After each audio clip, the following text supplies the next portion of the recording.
Good morning, Olympus, and good morning to you, Alan. Today we have a very interesting show for you.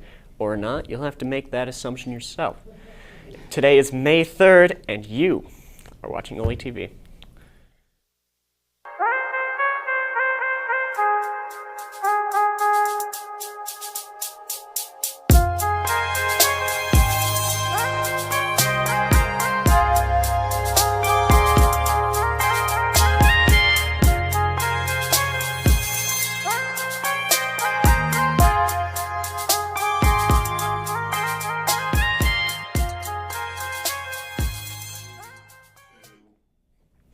Well, everyone, dance placement auditions, I'm sure you're interested, Alan, Definitely. are on May 11th through 13th. And free workshops for May 4th through 10th, so tomorrow to 10th. If you're interested in any of that, please go see Miss Hathaway in room 222B for more information. I mean, hey, it's free. It's free. Maybe. It's free. You know what's not free? The Mini Shakespearean Festival. For only That's $5, you can attend the Mini Shakespearean Festival. Wow. You can enjoy spectacles from Bard's Canon to Romeo and Juliet. It'll be happening from May 3rd, 4th, 5th, and make sure to bring chairs or extra items like coats in case it gets cold. Titan's elevated raffle winners are Henry Heyer, who won some AirPods, Persephone White, who won a Stanley mug.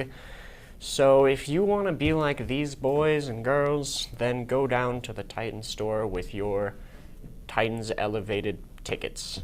If you get them signed, you can go down and get some candy bars or something. I don't know. I mean, hey, it's free swag again. It is free swag and candy bars. Candy bars. If you're good. If you're good. All right. Track and field last Thursday against Skyline did great.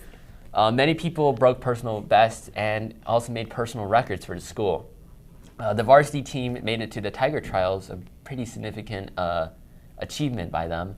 And also, shout out to Maddie Zito, Fern Russell, Whitney Fisher, and Abby Wilcox for finishing and breaking PBs and or placing for state. The 4x200 meter record was also broken, and the 4x100 meter race was also broken by 1/10 of a second. Very slim. Wow. Very slim. That's very slim. We also would like to recognize Skylar Peterson for winning the high jump with a personal best of 6 feet 2 inches. That's as tall as Connor. That is as tall as me. That's just as tall as you. That is as tall as me. Like, I would have you stand up, but you'd be out of the camera. That is true. Okay, anyway. Going on, we also would like to recognize Jojo Jordan, who placed third in a 1600 meter dash, breaking the school record by 1/100th of a second. Again, very slim. That's very slim. That's slim. Well, for more on sports, the softball team beat Murray 8-2. And well, we've got really good hitters on that team as well as a wonderful defense. That definitely won us our 13th game in a row.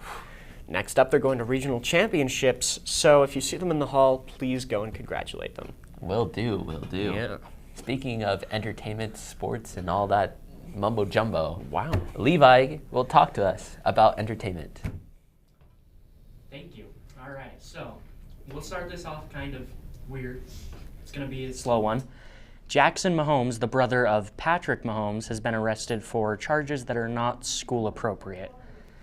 Now, the Mario movie, in better news, the Mario movie has passed the $1 billion mark, and it's one of the 5 movies after the pandemic to pass the $1 billion mark in only 26 days. Now, let's go back to the news desk with Connor. Wow, really? $1 billion in 26 days? That's a lot of money. That is pretty incredible, Levi. That's a lot. Anyways, let's hear about the weather. Can you tell us if we're going to need coats or anything during the Shakespearean Festival? Thank you, and I'm here with the weather. So, I'll answer your question about whether you need coats in a minute. But today, with as a high of 77 with a low of 53, and we are expecting some clouds to roll in later in the day. Now, throughout the rest of the week and going into the weekend, we can see that temperatures are beginning to are beginning to fall as we see a cold front move through the valley, beginning to get highs into the low 60s even.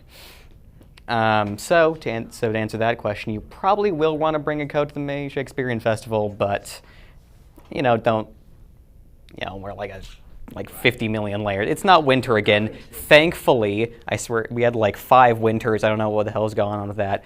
But then, as temperatures begin to raise, we can see my will to live becoming a slightly stronger. As nicer temperatures roll in. But these lower temperatures may have actually been something of a saving grace for the valley, as several water retention structures, such as Sugar House Park, seen here completely flooded, are beginning to already fill up to their maximum levels. So if meltwaters continue to cascade down into the valley as they had been until recently, we could have seen very major flooding hit the city. But in better flood-related news, we can see here in this picture, which shows the Colorado River Valley in southern Utah, you can see there's still a lot of snow that's yet to melt. And that's kind of a good thing, because as that water melts, we're going to see a lot more water flowing through the Intermountain West, and that means we can probably expect a much greener spring and summer. So we can, say more plants. What's wrong with that? Anyways, that's all for weather. Let's go back to the desk.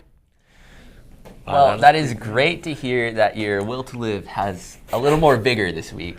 Slightly more? Slightly. Okay, it's not even a lot. It's just slightly. But let's pray. Glad for to hear Luke. that. Pray for Luke. So we need some subscribers. So subscribe if you haven't already. If you love watching Please. your show, honestly, just subscribe. What are you doing? Also, shout out to Tyson Chicken Nuggets. No one knows where they come from, but I don't know. And we have remotes. See you next time.